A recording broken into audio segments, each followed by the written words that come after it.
కోడి కూతలతో నిద్రభంగం, వృద్ధుడి ఫిర్యాదుపై ఆర్డీఓ విచారణ. అయితే ఒక పెద్ద మనిషి రోజు 3 గంటలకే కోడి పుంజు లేచి కుక్కరకో అని అరుస్తుందట.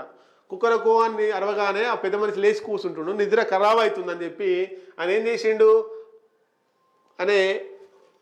అంటే ఒక వింతంగా చేసిండు. అది అసలు వినడానికి గమ్మత్తుగా ఉంది. ఒక్కసారి దాన్ని చూద్దాం. అది ఎక్కడ జరిగిందంటే కేరళలో జరిగింది.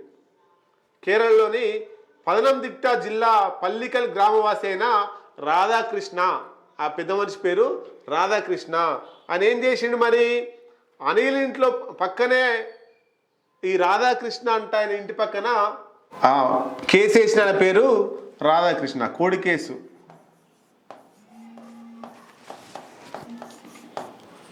ఓకే, ఇగో రాధాకృష్ణ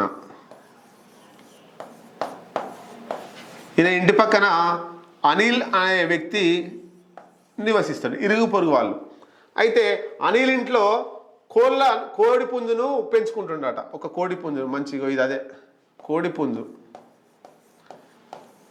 ఇది ఉండేది ఉండక ఏం చేస్తుంది, రోజు 3 గంటలకు లేచి కుక్కరకు అని అరుస్తుందట. అది ఇగో ఈ రాధాకృష్ణకు డిస్టర్బెన్స్ అవుతుంది. అయితే ఈ వ్యవహారం 2 సంవత్సరాల కింద నుంచి నడుస్తుంది. మరి ఇక ఈయనకి చెప్పినట్టుండు రాధాకృష్ణ, అనిల్కు ఊరికే కోడి అరుస్తుంది, నేను నిద్ర ఇబ్బంది అవుతుందని చెప్పేసి ఈ సమస్య అంతా 2 సంవత్సరాల నుంచి నడుస్తుంది. ఈయన అనిల్ ఎంతకు స్పందిస్తలేడట.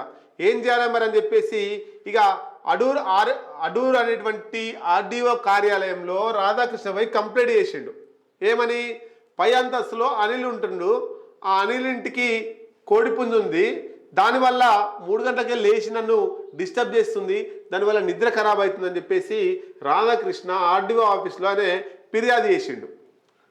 అయితే ఈ పొరిగింటికి ఇబ్బందికరంగా ఉన్న మాట వాస్తవమేనని నివేదిక ఇచ్చిరట. రాధాకృష్ణకు అనుగుణంగానే నివేదిక ఇచ్చారు. రాధాకృష్ణను అనిల్ను పిలిచి ఆర్డీఓ పౌల్ట్రీ షెడ్ను ఇంటి దక్షిణం దిక్కుకు మార్చాలని అనిల్ను ఆదేశించారట. ఇలా మార్చేందుకు అతను 14 రోజులు గడివించిండు.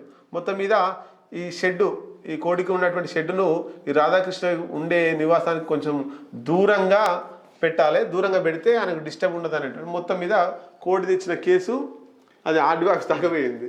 ఇది ఒకటే కాదు, నాకు తెలిసి గ్రామాల్లో ప్రతి గ్రామాల్లో ఉంటుంది. 3 గంటలకే లేచి అవి అరుస్తూ ఉంటాయి, కానీ ఎవరేం కేసు వేయలేదు. ఫస్ట్ టైం నాకు తెలిసి ఈ కేసు.